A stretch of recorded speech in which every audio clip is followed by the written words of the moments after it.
Hello everybody, I hope आप लोग सभी ठीक होंगे। चलो आज हम फिर से एक नया टॉपिक के साथ है, नई शुरुआत के साथ है। ठीक है, तो कल तक हम पढ़ रहे थे रफ एंडोप्लाज्मिक रेटिकुलम के बारे में। ठीक है, टेक्निकली ये भी यही है, हम ईआर में ही है, ठीक है ना, पर अब हम दूसरे टाइप के ईआर में अभी हम करने वाले हैं स्मूथ एंडोप्लाज्मिक रेटिकुलम। ठीक है ना, हम पढ़ने वाले हैं स्मूथ एंडोप्लाज्मिक रेटिकुलम, मतलब SER। ठीक है, तो SER में दो चीज़ें होता है। ठीक है, मतलब मेनली दो चीज़ें होता है। एक तो होता है आपके डिटॉक्सिफिकेशन और दूसरा होता है आपके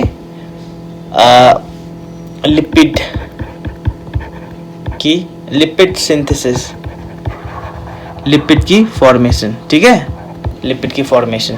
तो आज हम जिस टॉपिक को देखने वाले हैं वो टॉपिक है हमारा ये वाला, डिटॉक्सिफिकेशन। ठीक है, अब SER में डिटॉक्सिफिकेशन किस तरीके से होता है, हम उस चीज को देखेंगे।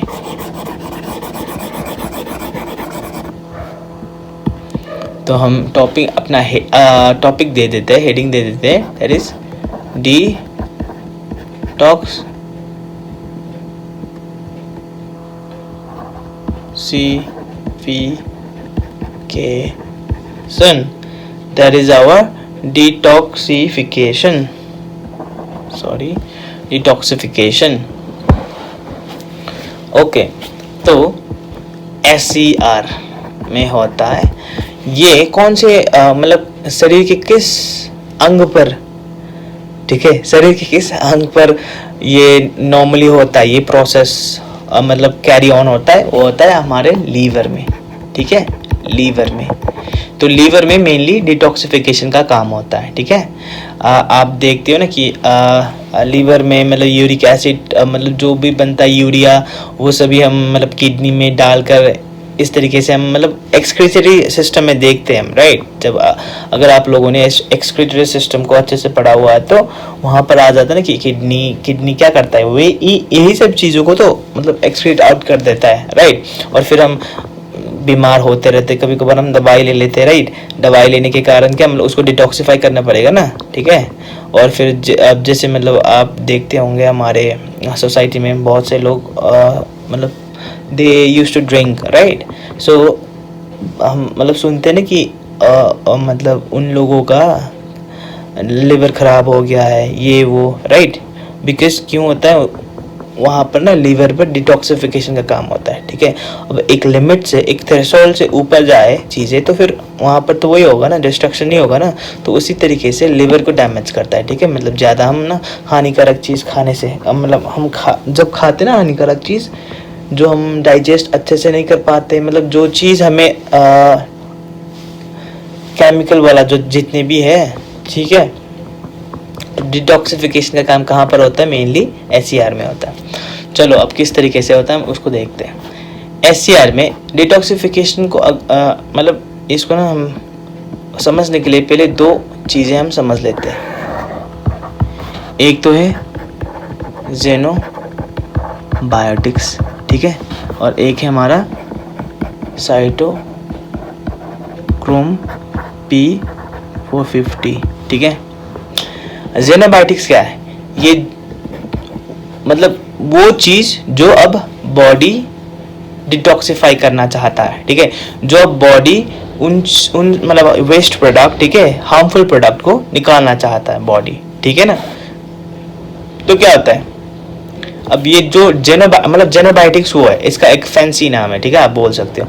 अब ये ना यूजुअली हाइड्रोफोबिक होता है। ठीक है ना, मतलब वाटर से उतनी घुल मिल नहीं पाता ये, ठीक है, हाइड्रोफोबिक। अब इसको फेंकने के लिए, डिटॉक्सिफाई करने के लिए इसको ना हाइड्रोफिलिक में कन्वर्ट करना बहुत ही ज़रूरी है। ठीक है, अब इसी प्रोसेस को हमारा मतलब इसी प्रोसेस को हेल्प करने आता है ये साइटोक्रोम P450। ये एक प्रोटीन है, प्रोटीन एंजाइम भी बोल सकते हैं, ठीक है ना। अगर आपने इससे पहले का लेक्चर लगवाया है तो फिर आप लोगों को समझ में आ जाएगा कि हमारे cytochrome P450 type 3 transmembrane protein है। किस तरीके से सिंथेसाइज्ड होता है ये हमने देखा है, ठीक है। इसके सी टर्मिनल एंड कहाँ पर होगा, साइटोप्लाज्म की तरफ, और एन टर्मिनल एंड ल्यूमेन की तरफ होता है, राइट। ओके, इसके बारे में और थोड़ा कुछ जान लेते हैं हम साइटोक्रोम बी के बारे में। ये एक्चुअली एक प्रोटीन तो है ही, पर किस तरीके का प्रोटीन है, कॉन्जुगेटेड प्रोटीन, मतलब इसमें एक प्रोटीन पार्ट होगा और एक नॉन प्रोटीन पार्ट होगा, वो है हमारा हीम आयरन, ठीक है, Fe। तो हीम प्रोटीन भी बोलते हैं हम इसको, ठीक है ना, साइटोक्रोम हमारे P450 को। अब ये एक मोनो ऑक्सीजनेस है, जो मतलब हाइड्रोक्सिल ग्रुप को ऐड कर देता है कोई किसी भी सबस्ट्रेट में, ठीक है। किस तरीके से ऐड करेगा अभी हम देखेंगे आगे, ठीक है ना। ये है, और इसको ना हम इसका और एक नाम, अगर आप ना इसको और एक नाम से बुलाना चाहो तो हम इसको हम मिक्स्ड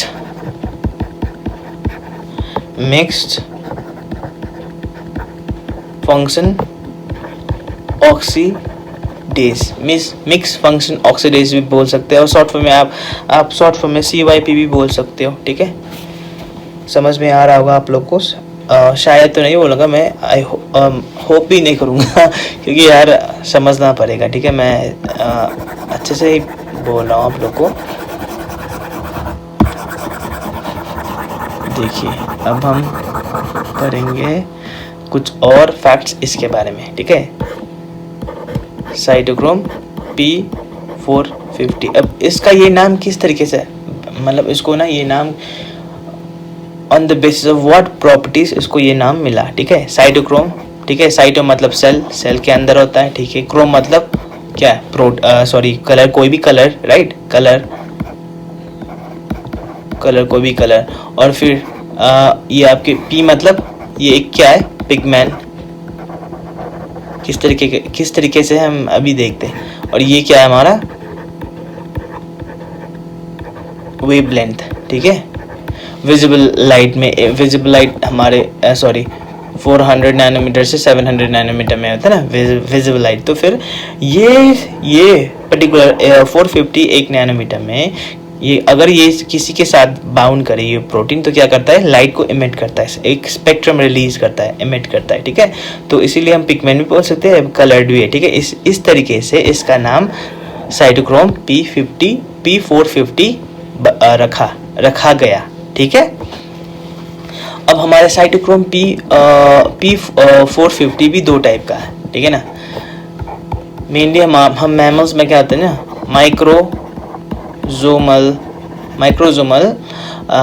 माइक्रोजोमल साइटोक्रोम P450, और एक होता है जो बैक्टीरियाज में ज़्यादा होता है, माइटोकॉन्ड्रियल साइटोक्रोम P450, ठीक है। तो देखिए अब क्या होता है, ये साइटोक्रोम आपके साइटोक्रोम P450 ये आपके होता है मतलब मैमल्स में, क्योंकि ना हम देख रहे थे पिछले क्लासेस में कि जब एक एक सेल जब होमोजेनाइज्ड होंगे ना, को हम क्या बोल रहे थे, उधर को बोल रहे थे माइक्रोजोम, राइट, माइक्रोजोम। अब माइक्रोजोमल मतलब ये वाला जो P50 साइटोक्रोम P450 ये जो एंजाइम कहाँ पर होता है, के एंजाइम से, ठीक है ना, में होता है।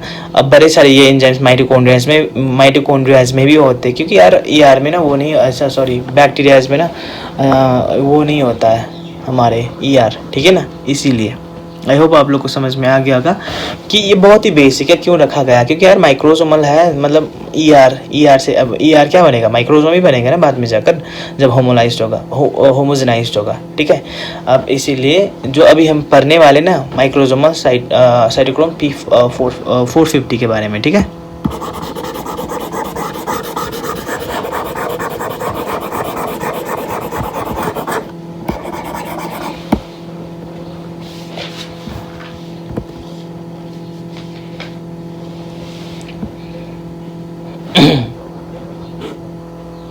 हम ना जैसे बोलते ना कि एसईआर, जो एसईआर में जो डिटॉक्सिफिकेशन होता है ना, डिटॉक्सिफिकेशन, वैसे डिटॉक्सिफिकेशन पेरोक्सिसोम में भी होता है, पर जो एसईआर में होता है ना डिटॉक्सिफिकेशन को, इसको ना हम ये भी बोल सकते हैं पी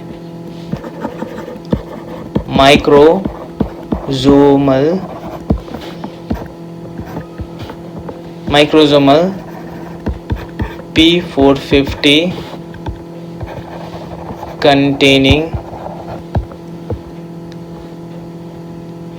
सिस्टम, ठीक है। जो एसईआर में डिटॉक्सिफिकेशन होता है उसको हम ये भी बोल सकते हैं माइक्रोसोमल P450 containing system, मतलब in SER detoxification is catalyzed by microsomal P450 containing enzymes, ठीक है। जिस भी एक एंजाइम के एक ना मतलब वो ना प्रोसेस में आपके P50 साइटोक्रोम P450 आए तो उसको हम मतलब कंटेनिंग वो बोल सकते हैं, ठीक है। आई होप आप लोग को समझ में आ गया होगा, उतना तो कुछ है नहीं इसमें। अब देखिए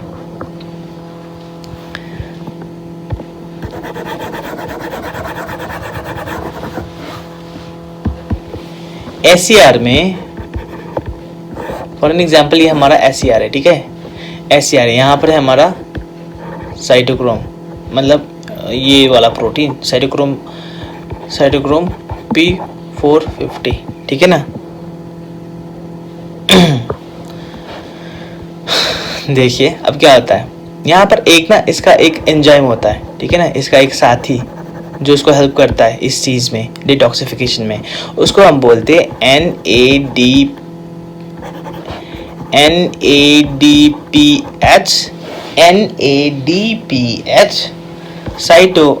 साइटोक्रोम P45 रिडक्टेस, ठीक है। ये वाले एंजाइम का नाम होता है साइटोक्रोम P450 रिडक्टेस, ठीक है। ये इसका साथी मतलब हेल्प करता है ये। अब इसके दो कोफैक्टर है FAD, ठीक है, और ये FMN,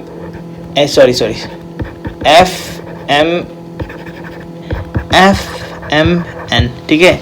फ्लैविन एडेनिन डाइन्यूक्लियोटाइड, फ्लैविन मोनोन्यूक्लियोटाइड, ठीक है। इसके दो कोफैक्टर्स होते हैं किसके, साइटोक्रोम P450 रिडक्टेस। ये एक एंजाइम है, ईआर के मेम्ब्रेन में बाउंड है, जस्ट लाइक आपके साइटोक्रोम P450 एक एंजाइम, ठीक है, हेल्प करता है ये, और इसके दो आपके कोफैक्टर्स होते हैं, ठीक है ना। अब देख एक्चुअली ना ये वाले प्रोटीन, ये वाले जो रिडक्टेस नहीं है, ये एज अ प्रिकॉर्सर NADPH को यूज करता है, ठीक है। इसीलिए NADPH साइटोक्रोम 4, अब साइटोक्रोम को रिड्यूस करेंगे ना पहले, ठीक है। मतलब ये जो एंजाइम साइटोक्रोम P450 जो एक खास एंजाइम है डिटॉक्सिफिकेशन में, ठीक है, उसको रिड्यूस करेगा ये एंजाइम। अब ये एंजाइम किसको यूज करता है, NADPH को, ठीक है। तो इसी तरीके से इसका भी नाम रखा गया है, इसमें तो कोई वो नहीं बनता, मतलब रॉकेट साइंस तो है नहीं, ठीक है। जो काम करता है उसी तरीके से इसका नाम रखा गया है, ठीक है। अब देखिए क्या होता है, मैकेनिज्म थोड़ा देख लेते हैं, ठीक है। अगर मैकेनिज्म आप लोग को समझ में आ गया तो फिर तो मतलब ये सभी चीज़ बहुत ही ईजी लगने लगेगा आप लोग को।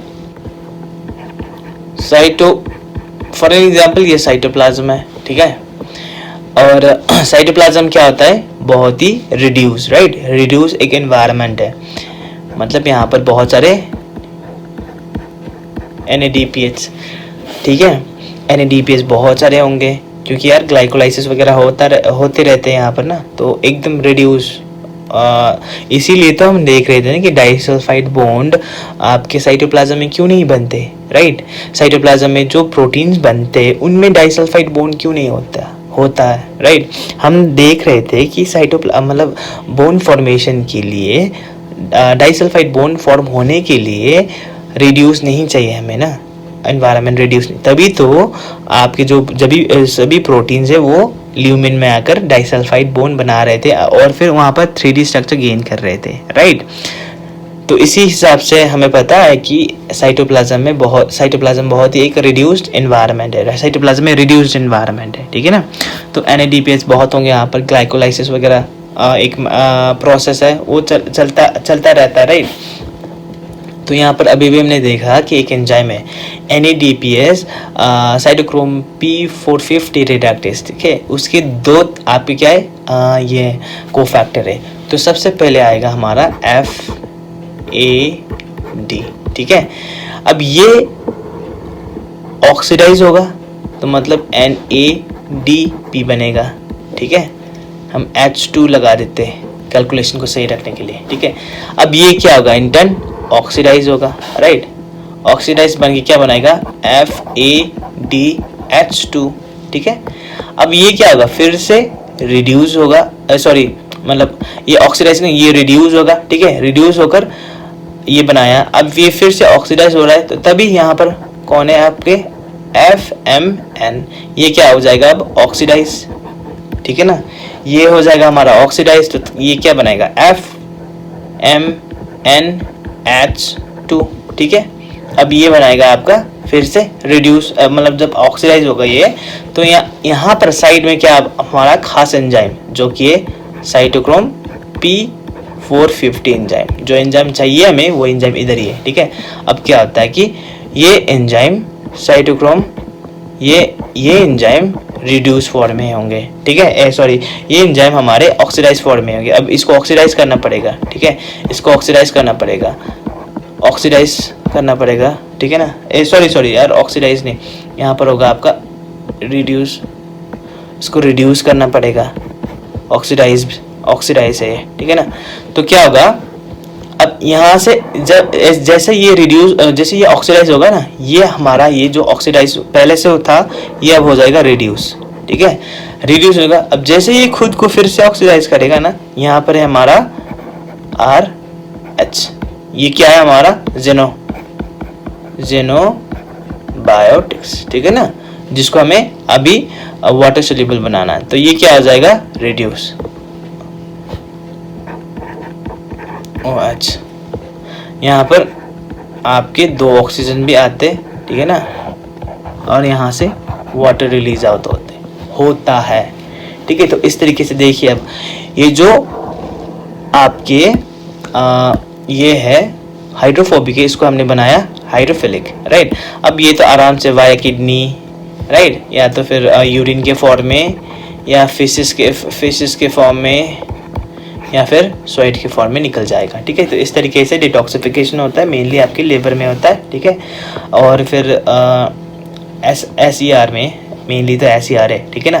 तो इस तरीके से आपका कुछ मैकेनिज्म चलता है उधर, ठीक है। आई होप आप लोग को समझ में आ गया होगा। अगर इफ समझ में नहीं आया है तो प्लीज़ बोलिए, मैं ज़रूर आप लोगों की डाउट को ये करने का कोशिश ज़रूर करूँगा, ठीक है, क्लियर करने का कोशिश। वैसे आप मतलब ऐसे डाउट तो होनी नहीं चाहिए। ओके, फिर भी बाय बाय।